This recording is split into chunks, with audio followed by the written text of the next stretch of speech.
Gising sa umaga at pagmulat ng aking mga mata, luhang umaagos, ramdam ang sakit na lubos-lubos. Hindi maiwasang isipin ang sakit mula sa nakaraang may pait, puno ng higpit. Ngunit, kailangan pa rin kumapit. Akala ko masaya na, akala ko wala ng problema, akala ko ikaw na, akala ko lang pala. Nalunod sa kaisipang mamahalin mo ko gaya ng pagmamahal ko sa'yo, akala ko totoo. Angkinin mo ko, yakapin mo ko, halikan mo ko, haplusin mo ko, kunin mo ko na parang iyong iyo. Lahat yan gusto ko, lahat yan gawin mo. Sayong sayo na ako. Nagmamakaawa ako, wag mo kong iwan ang ganito. Nagmamakaawa ako sa'yo, pero iniwan mo pa rin ako. Bakit mo ako iniwan ng ganito? Nung nawala ka, nawala na rin ako. Hindi ko na alam kung may rason pa ba ako. Siguro nga wala na. Kasi wala na yung araw-araw na dahilan para gumising pa ako dito sa buhay kung wala ka na sa tabi ko. Nung sinabi mong walang dahilan para magselos, na walang dahilan para sukuan ako ng paulit-ulit na nagtitiis sa sakit ng bawat galos mula sa pagkapako ng mga pangako mong halos, akala ko hindi na matatapos kaya umasa ako ng lubos at kumilos at sumunod sa mga utos mong umaagos sa lupang dinaanan ng aking mga sapatos at ngayon heto na ako. Ubos.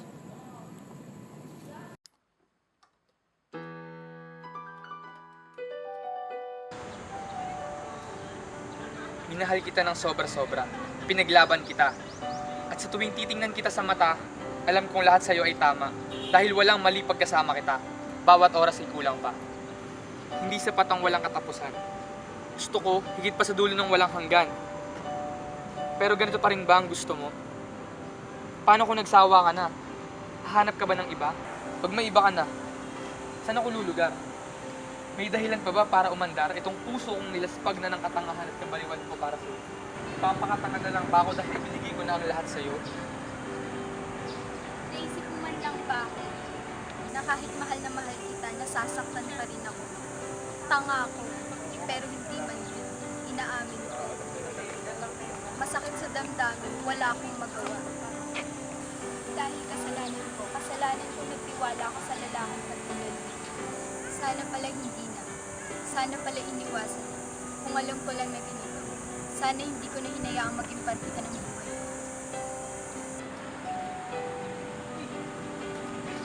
Buti naman nagpakita ka! Diana! Tagal mo din ang maramdam sa amin ah. Paano mo nalamang dito kami? Kanina ka pa ba? Nag-text kasi sa akin si Alex.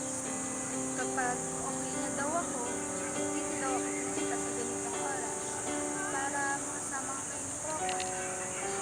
Natokay ka na.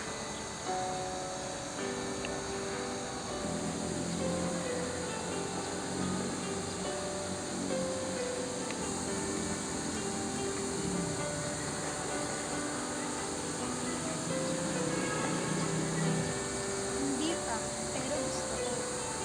Kapag gusto mo, magagawa mo. Kahit anong hirap ang maranasan, makakayanan, malalagpasan. Teka, tama na nga kakatula mo. Kanina ka pa eh. Saka yung spoken poetry mo, bakit saktong-sakto sa akin yun? Ginawan mo na naman ako, no? Bakit? Masama ba? Nung gabi nagkwento ko kay Joshua, naramdaman ko yung bigat ng dinadamdam mo eh. Kaya ginawa kita ng tula. Pinost ko nga yun sa vlog ko eh. Ay nako, Oh, bakit? hindi ko na alam. Kahit anong pilit kong maging masaya, ang sakit pa rin. I know, I didn't deserve to be treated like that. I feel worthless.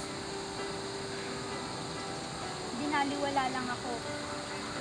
Tagal kong nagkulong sa bahay. Ayokong lumabas. Dinama ko talaga yung sakit eh. Hinintay kong mawala, kaso di pala ganun kadali mo. Ngayon lang naman yung sakit na yun. Alam ko, pero di mo ko naiintindihan. Hindi ko alam saan ako nagkulang para iwanan ako. Ginagawa ko, niloko.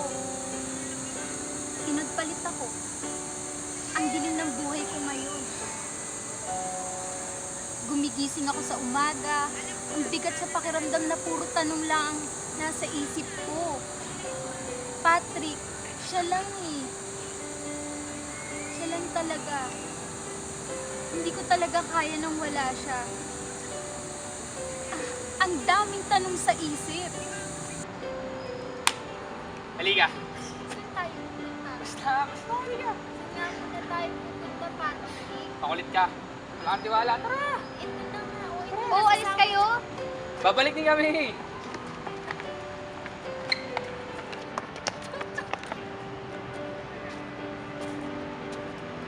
Problema kasi sa'yo. Napaka-pestis. Oo.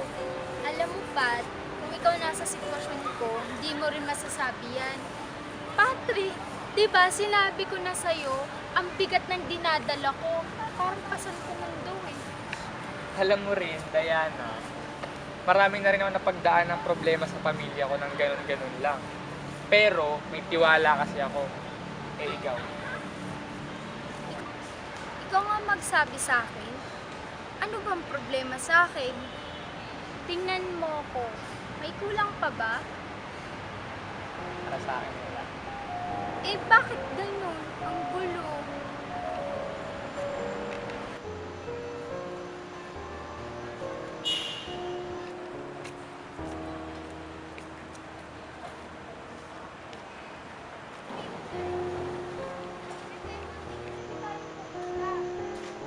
Ah,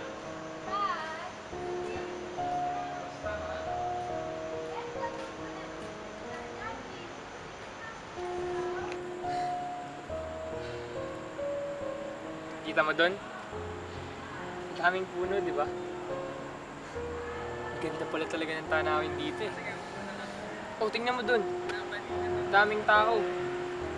Iba't iba yung ginagawa nila. Oh, ito yung magbabarkada. Squad goals. Nakita mo yung mag-shota doon sa Lover's Lane kanina? Hindi sila nag-uusap. Bakit kaya? Oh, bakit ba, Patrick? Ano meron?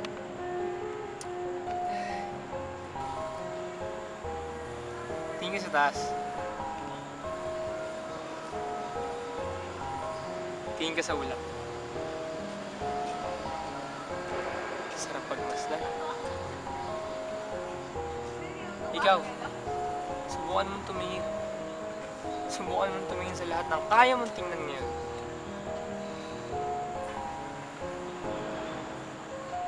Nakikita mo lahat ng tao? Lahat ng tao dyan?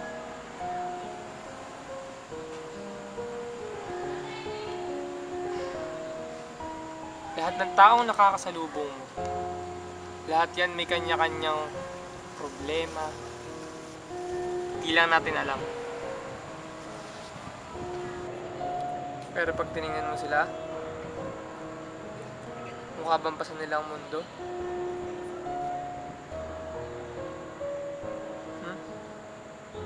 Mukha bang pasan nila ang mundo? Hindi. Kasi lahat tayo, may kanya-kanyang sakit at lungkot at tinatago. Hindi lang ikaw.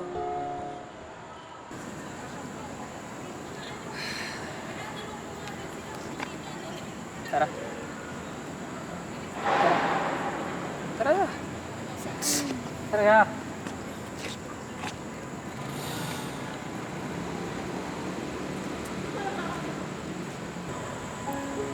Hindi, Diana. Seryoso. Hindi ka nagkulang. Walang mali sa'yo. Huwag mong sisihin ang sarili mo. May mga taong hindi nakikita ang halaga ng isang katulad mo. Pero huwag kang mag-alala. Bahala. Ano pa? Dahil may mga darating na bago. Magiging masaya ka at makakalimutan mo lahat ng sakit, uot, galit. At ito tandaan mo. Hindi porket hindi ka mahal ng mahal mo, ibig sabihin, wala na nagmamahal sa'yo. Sana mapansin mo. Nandito lang ako. na kapag nasasaktan ka, sasaktan din ako. Dahil hindi ko kayang makita na ng kaibigan ko. Babae mahal ko.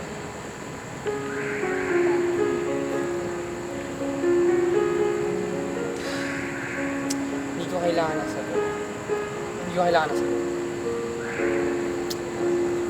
Diana, gusto ko lang talagang malaga. Sa mga panahong ganito, I know I need someone to help me. I need someone to take this pain away. But I know that will be another mess in my life. Just another beautiful lie if I let someone to be part of me again. If I let someone touch my soul. If I let someone hold this heart that is full of burden, or embrace this body that is full of anxiety.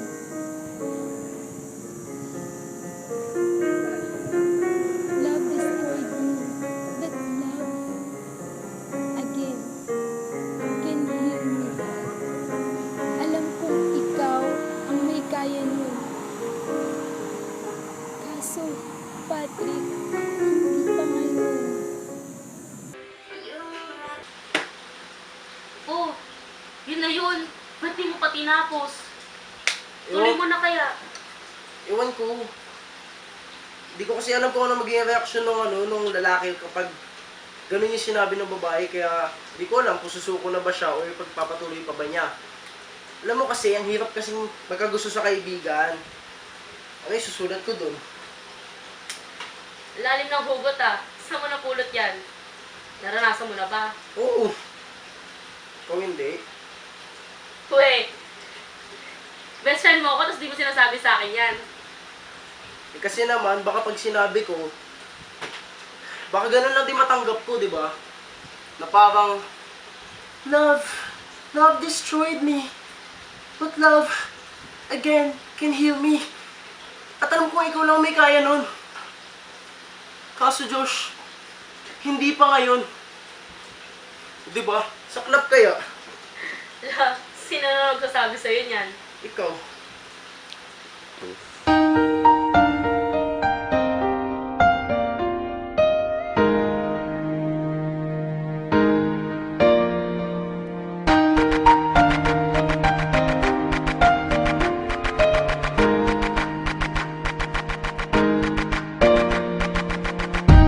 Do you remember when I said I'd always be there?